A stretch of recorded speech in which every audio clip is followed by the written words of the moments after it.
deine Arbeit für richtig hältst. Ob du glaubst, He was a dass ich failed fleißig artist, gewesen bin. a soldier broken by war. Yet, he rose to command the fate of millions and plunged the world into chaos. Who was Adolf Hitler? And how did one man manage to ignite the deadliest war in human history? This is not just history, it's a warning. Born on April 20, 1889, in Braunau am Inn, a quiet town on the border of Austria and Germany, Adolf Hitler's early life offered few clues of what he would become. His father, Alois Hitler, was a strict customs official. His mother, Clara, was gentle and deeply loved her son. From an early age, Adolf was rebellious and stubborn, traits that often brought him into conflict with his father.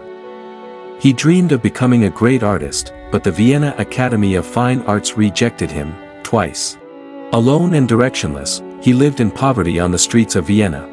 Here, he developed many of the racist and nationalist ideas that would later define his ideology. He read nationalist newspapers and anti-Semitic literature, gradually forming a worldview filled with hatred and delusion. He blamed the multicultural nature of the Austro-Hungarian Empire for its weakness and despised socialism, liberalism, and democracy, believing they were tools of Jewish influence. These ideas fermented in his mind during his years of struggle, forming a twisted lens through which he would view the world.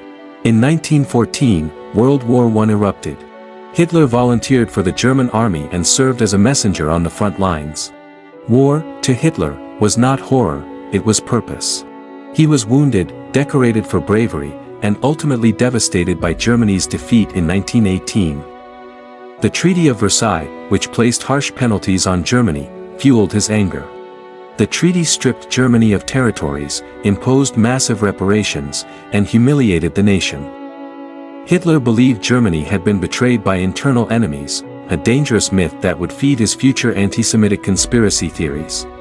He adopted the popular stab-in-the-back myth, the idea that Germany had not been defeated on the battlefield, but betrayed by traitors, communists, and Jews. This belief became central to his political message. After the war, Germany was in chaos. Inflation soared. Violence was rampant. In this instability, Hitler found opportunity. He joined a small nationalist group, the German Workers' Party, and quickly rose through the ranks with fiery speeches that mesmerized desperate crowds.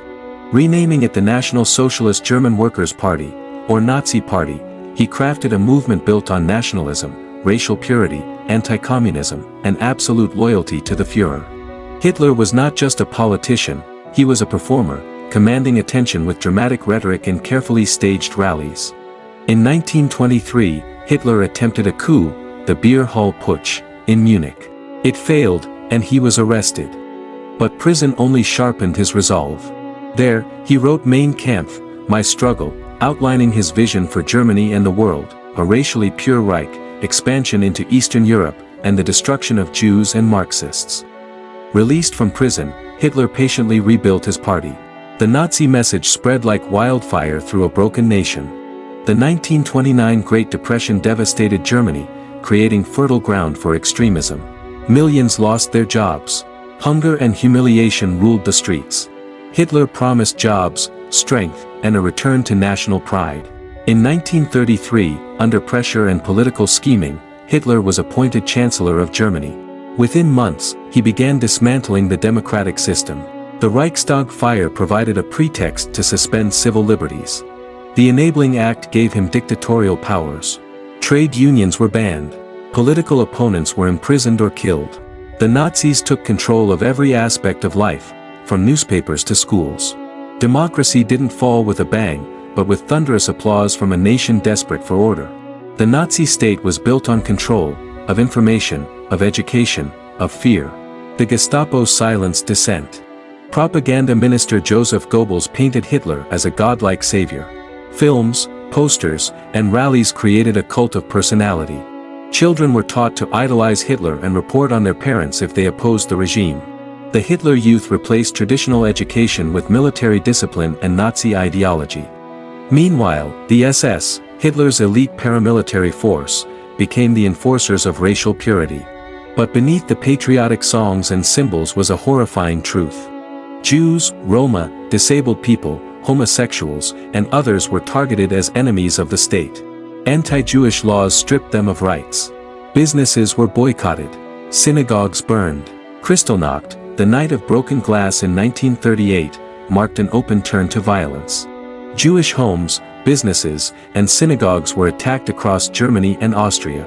Thousands were arrested. It was a warning, and a rehearsal, for genocide.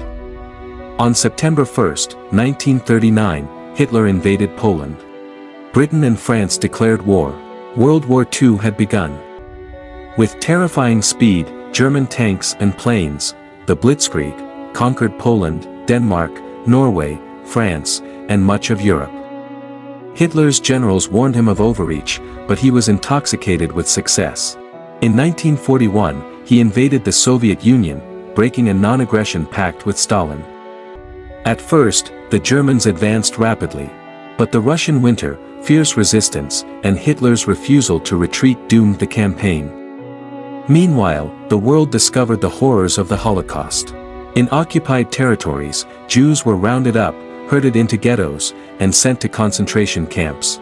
Industrialized killing centers like Auschwitz, Treblinka, and Sobibor murdered millions with chilling efficiency.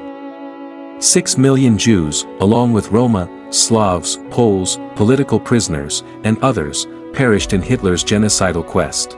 The Holocaust remains one of the darkest chapters in human history. By 1945, Hitler's empire was crumbling. The Allies invaded from the west, the Soviets from the east. Cities were bombed to rubble.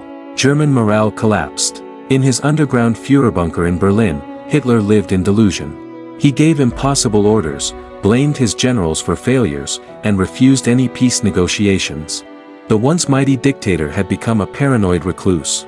On April 29, he married Eva Braun, his longtime companion. The next day, as Soviet troops stormed Berlin, they committed suicide. Their bodies were burned in the garden above the bunker. Hitler's reign ended in destruction, over 70 million dead, Europe in ruins, and a genocide that redefined evil. His ambitions turned cities to ashes and families to dust. The Nuremberg trials sought justice. High-ranking Nazis were prosecuted for war crimes and crimes against humanity. The world vowed, never again. But Hitler's rise is still studied, not for admiration, but for understanding. Because tyranny often begins with fear, with division, with a lie repeated so often it becomes truth. Adolf Hitler did not just change history, he scarred it. In understanding his rise and fall, we are reminded of a terrible truth, that the worst horrors of humanity often begin not with war, but with words. And if we ever forget, history may find a way to repeat itself. History is not just about the past, it's about understanding the present and protecting the future. If you found this story powerful, thought-provoking, or just worth sharing, don't forget to like, comment, and subscribe to Hidden Epoch. We bring you the untold, the forgotten, and the forbidden chapters of human history. One story at a time. One truth at a time. Hit the bell icon so you don't miss what's coming next. This is Hidden Epoch, where the past still speaks, _.